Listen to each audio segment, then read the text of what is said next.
চাঁপাইনবাবগঞ্জ জেলার নাচল উপজেলার ভ্যারেন্ডি মৌজায় ১ দশকের পর দখলে থাকা ফসলি জমি জোরপূর্বক দখলের অভিযোগ উঠেছে। আদালতের নির্দেশনা অমান্য করে জমিতে ধান চাষাবাদ করেছে স্থানীয় এক প্রভাবশালী ভূমিদস্যু চক্র। ভুক্তভোগীদের দাবি, প্রায় ৫৫ বছর আগে ১৯৬৯ সালে শিবগঞ্জ উপজেলার আমিনুর রহমান জমিটি কিনে নেন। এরপর থেকে নিয়মিত খারিজ খাজনা পরিশোধ করে জমিটি চাষাবাদ করে আসছেন তার উত্তরসূরিরা। স্ত্রী মারুফা খাতুন, ছেলে মেহেদি হাসান, নুরুজ্জামান ও মেয়ে হেলেনা খাতুন। জমি চাষে সহায়তা করেছেন স্থানীয় বর্গা চাষিরা। তবে হঠাৎ করে ওই জমি নিজেদের দাবি করে দখল করে নেয় নাচল উপজেলার হাটবাকুল এলাকার একদল প্রভাবশালী ব্যক্তি। জমিতে থাকা ধান কেটে ফেলা হয়, গরু চড়িয়ে ফসল নষ্ট করা হয়, এমনকি জমিতে প্রবেশ করতে চাইলে হুমকি ধমকির মুখে পড়েন প্রকৃত মালিকরা।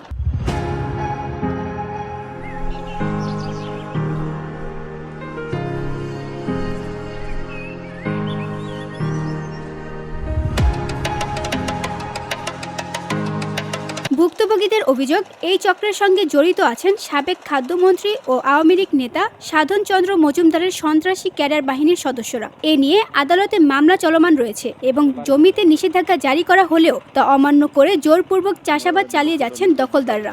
জমির প্রকৃত অবস্থান ভ্যারেন্ডি মৌজার জেল নম্বর ৪৬-এর এসএ ৭৯ নম্বর খতিয়ান অনুযায়ী মোট ১.৩৩ একর জমি দীর্ঘদিন ধরে দখলে ছিল প্রকৃত মালিকদের। অভিযোগ উঠেছে শামসুল আলম, আনারুল ইসলাম, আনোয়ার হোসেন, মোহাম্মদ সোহাগ, হুমায়ুন কবির, শাফিউল আলম সহ বেশ কয়েকজন ব্যক্তি এই দখল প্রক্রিয়ায় যুক্ত। তাদের দাবি, দলিল হারিয়ে ফেলায় এতদিন জমি ভোগ করতে পারেননি, এখন নাকি দলিল খুঁজে পেয়েছেন। তবে আদালতের কোনো রায় বা কাগজপত্র দেখাতে পারেননি তারা। অন্যদিকে স্থানীয় বর্গা চাষিরা বলছেন, গায়ের জোরে জমি দখল করে চাষ করা হচ্ছে, প্রকৃত মালিকদের জমিতে যেতে বাধা দেওয়া হচ্ছে প্রাণনাশক হুমকিও। আমাদের জমির কাগজ হারাইছিল, এক কথায় শেষ। কাগজ আমাদের হারিয়েছিল, আমরা কাগজ পেয়েছি, ভেজাল মিটে গেছে।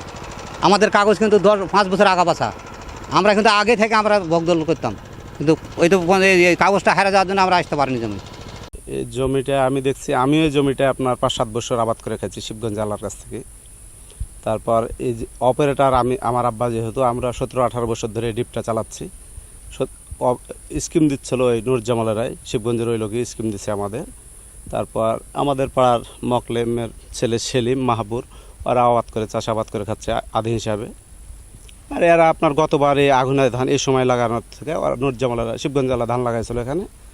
এরা পরে ধান হওয়ার পর আপনার হেঁসা দিয়ে কেটে দিয়ে গরু বাছুরে খেলে দিচ্ছে। তারপর কালায় ফেলেছিল এরা কালায় কাঁচা অবস্থাতে কেটে নিছে। এবার তো ওরা ভয় ধরলেন ধান এখানে আসেনি, এরা যেহেতু জবরদখল করে লাগাচ্ছে। শিবগঞ্জ জেলা মোটামুটি 54 বছর ধরে চাষি আবাদ করে খাচ্ছে এখানে, নিজেও করে না, মানুষ দিয়েই করে অবশ্যই। আমিও বললাম না কি 4-5 বছর আমিও এখানে এই জমি আবাদ করছি। আমার জানা মতে দলিল ওই শিবগঞ্জ জেলার এদের রেস্ট্রি আগে দিচ্ছে, এই মানে শামসুলেক রেস্ট্রি আগে দিচ্ছে, কিন্তু রেস্ট্রির দাগ নাম্বার ভুল, খতিয়ান নাম্বার ভুল আছে, জমির পরিমাণ ভুল আছে।